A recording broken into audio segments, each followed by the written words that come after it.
ശരി, നവ്യ, ഇപ്പോൾ ബി.ജെ.പിയെ സംബന്ധിച്ച് ബി.ജെ.പി നാരി ശക്തി എന്നുള്ളൊരു മന്ത്രം പറയുന്നു, അതൊരു മുദ്രാവാക്യമായി ഉയർത്തുന്നു. ഇപ്പോൾ വനിതാ സംവരണം കോൺഗ്രസ് ഏതോ കാലത്ത് 90കളിൽ കൊണ്ടുവന്നതാണെങ്കിലും അത് പാർലമെൻറ്റിൽ പാസ്സായിട്ടുണ്ടായിരുന്നില്ല. നിങ്ങൾക്കത് പാസ്സാക്കാൻ സാധിച്ചു. പക്ഷേ പാസ്സാക്കി എന്നതിനപ്പുറം ഇനി അത് നിയമം നടപ്പാകണമെങ്കിൽ ഇനിയും വർഷങ്ങളുണ്ട്. 2029 ആവും.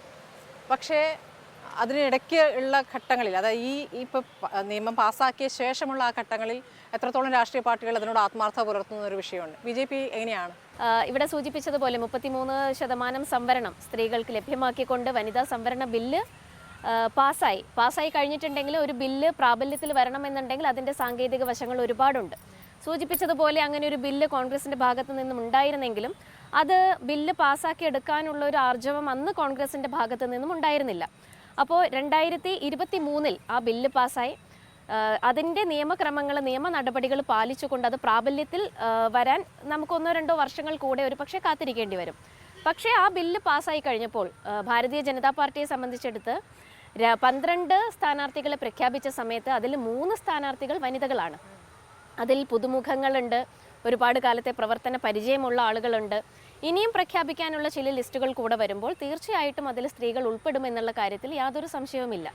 അപ്പോൾ പ്രധാനപ്പെട്ട പോർട്ട്ഫോളിയോ, ഇപ്പം കേന്ദ്രമന്ത്രിമാർ തന്നെ വനിതാ മന്ത്രിമാർ പ്രധാനപ്പെട്ട വകുപ്പുകളൊക്കെ കൈകാര്യം ചെയ്യുന്നു, ശരിയാണ്. തീർച്ചയായും. പക്ഷെ എന്നാലും കേരളത്തിലേക്കൊക്കെ വരുമ്പോൾ അങ്ങനെ ഉണ്ടോ? ഇപ്പോൾ പ്രധാനപ്പെട്ട മണ്ഡലങ്ങൾ കിട്ടുന്നുണ്ട്. ഇപ്പോൾ ശോഭാ സുരേന്ദ്രൻ ശക്തിയായ പോരാളിയാണ്. ശോഭയ്ക്ക് നിങ്ങൾ പറയുന്ന A+ മണ്ഡലങ്ങൾ, നിങ്ങൾ കരുതുന്ന ചില മണ്ഡലങ്ങളുണ്ടല്ലോ, അതിലൊന്നും കൊടുത്തിട്ടില്ല. ആലപ്പുഴ എന്ന് പറയുന്നത് ഒരിക്കലും ഒരു പിന്നോട്ട് ഭാരതീയ ജനതാ പാർട്ടിയെ സംബന്ധിച്ചിടത്തോളം ഒരു പുറകിൽ നിൽക്കുന്ന ഒരു മണ്ഡലമല്ല. നല്ലൊരു മണ്ഡലം, ഒരു ശക്തമായിട്ടുള്ള മണ്ഡലം തന്നെയാണ് ആലപ്പുഴ. അതിശക്തിയായിട്ടുള്ള ഒരു നേതാവാണ് ശ്രീമതി ശോഭാ സുരേന്ദ്രൻ. അവർക്ക് അതിനനുസരിച്ചിട്ടുള്ള ഒരു അവസരം കൊടുത്തിട്ടുണ്ട്. അതുപോലെ നിങ്ങൾ നോക്കേണ്ടത് കാസർഗോഡ് മഞ്ചേശ്വരം, ആ ഭാഗത്ത് കാസർഗോഡ് മണ്ഡലം, തീർച്ചയായിട്ടും അശ്വിനി എന്ന് പറയുന്നത് ഒരു കരുത്തുറ്റ ഒരു യുവ നേതാവാണ്. അപ്പോൾ അത്തരത്തിൽ കാസർഗോഡ് മണ്ഡലവും ഇതുപോലെ ഭാരതീയ ജനതാ പാർട്ടി 2ാം സ്ഥാനത്ത് വരികയും വളരെയേറെ പ്രതീക്ഷ പുലർത്തുന്ന ഒരു മണ്ഡലം തന്നെയാണ്. ആ മണ്ഡലം കൊടുത്തിരിക്കുന്നത് ഒരു സ്ത്രീക്കാണ്.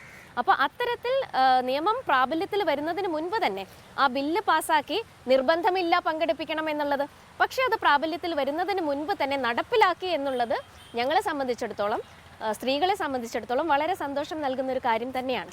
ശരി.